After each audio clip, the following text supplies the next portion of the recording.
تقسیم پر، اوروں کو ملے ہیں مال و زر، ہم کو ملی تعلیم پر۔ الحمد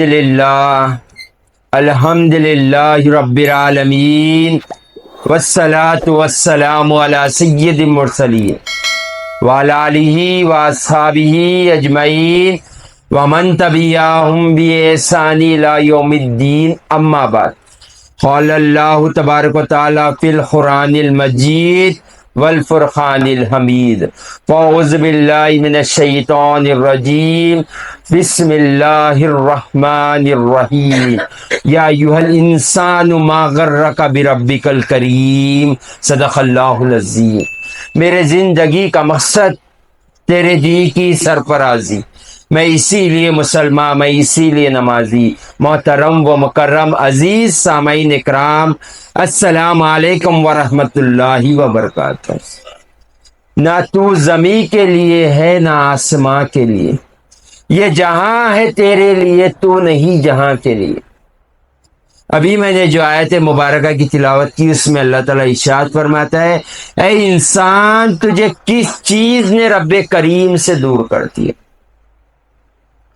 اللہ کا اپنے بندوں سے مخاطب ہونے پر غور و فکر کر کہ اس لفظوں میں اللہ نے کتنی محبت کے ساتھ بھٹکے ہوئے بندوں کو یاد فرمایا۔ اللہ نے، اے انسان تجھے رب کریم سے، جو کرم کرنے والا رب ہے، اس سے تجھے کس چیز نے دور کر دیا؟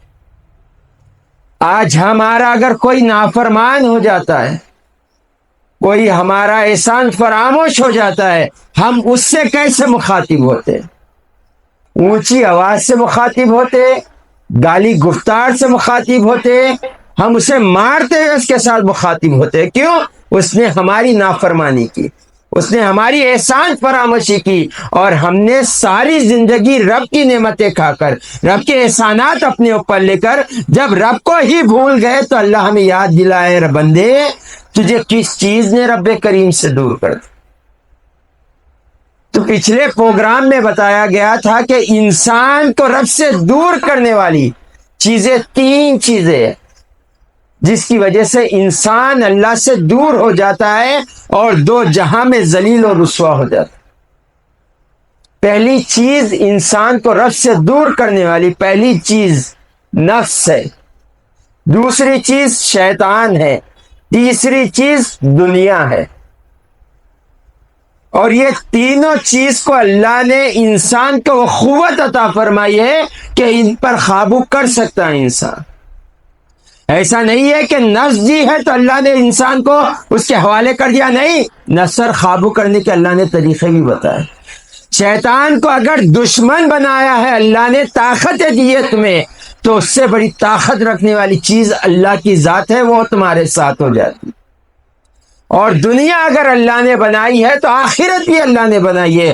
دنیا مختصر رنگین ہے، مگر اللہ نے جنت بنا کر رکھی ہے جس کے ذہن و گمان میں تصور نہیں آئے، ویسی جنت اللہ نے بنائی ہے بندہ مومن کے لیے۔ تو یہ تینوں چیزیں ہیں جو انسان کو رب سے دور کر دیتی۔ پہلی چیز نفس ہے، جو اتنا بڑی آپ کے ساتھ سازش کرتی ہے آپ خود نہیں سمجھ سکتے۔ یہی سازش میں شیطان آ گیا تھا، ورنہ یہ فرشتوں کا استاد ہوا کرتا تھا۔ اس نے بہکایا اور یہ بہک گیا، لعنتی ہو گیا۔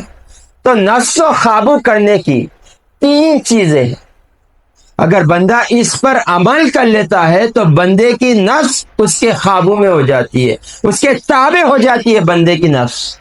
تین چیزیں جب بندہ کر لیتا ہے، پہلا کام کم کھانا، دوسرا کام کم بولنا، تیسرا کام کم سونا۔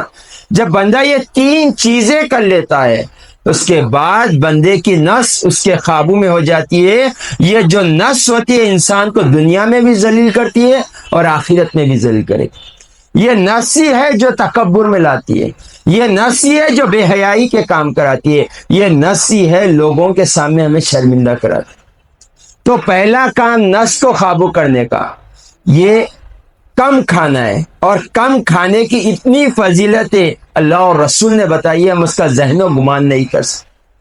حضور پاک صلی اللہ علیہ وآلہ وسلم نے ارشاد فرمایا اپنے آپ کو کم کھا کر کم پی کر اپنے دلوں کو منور کرو۔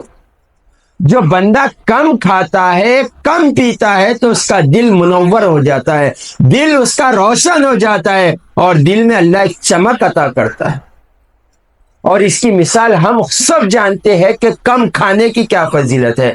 کم کھانے سے مراد صبح سے شام تک بھوکا رہنا نہیں ہے، کم کھانے سے مراد نفلی روزے رہنا ہے۔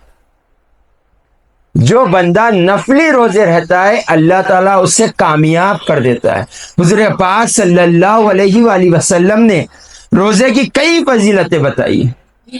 ہمارا یقین جو روزے میں ہو جاتا ہے اور کوئی عبادت میں نہیں ہو، چاہے ذکر لے لو، نماز لے لو، صدقہ لے لو، حج لے لو، عمرہ کر لو، وہ یقین کے مقام پر نہیں پہنچتے۔ روزے میں جو یقین کے مقام پر ہم پہنچ جاتے۔ کون سا یقین ہے؟ اللہ مجھے دیکھ رہا ہے۔ جب روزے دار روزہ رہتا ہے تو گناہ کا تو تصور دور کی بات ہے، جب وہ وضو بھی کرتا ہے تو اتنا احتیاط سے کرتا ہے کہیں پانی کا ایک خطرہ میری حلق میں نہ اتر جائے۔ تنہا بیٹھا ہوا رہتا ہے، کمرے میں کوئی دیکھنے والا نہیں ہوتا، تنہا رہتا ہے، سامنے پانی بھی رکھے ہوا رہتا ہے، مشروب رکھے ہوئے رہتے ہیں، میوہ رکھے ہوا رہتا ہے، کھانا رکھے ہوا رہتا ہے، نہیں کھاتا۔ کیوں؟ میرا رب مجھے دیکھ رہا ہے۔ تو سوچے روزے کی حالت میں بندے کا ایمان کتنا کامل ہو جاتا۔ جب بندے کا ایمان اس قدر کامل ہو جاتا ہے تو سوچے نفس کی کتنی اصلاح ہو سکتی ہے۔ انشاءاللہ آگے کی فضیلت کل بتائی جائے گی۔ وآخر دعوانا الحمدللہ رب العالمین۔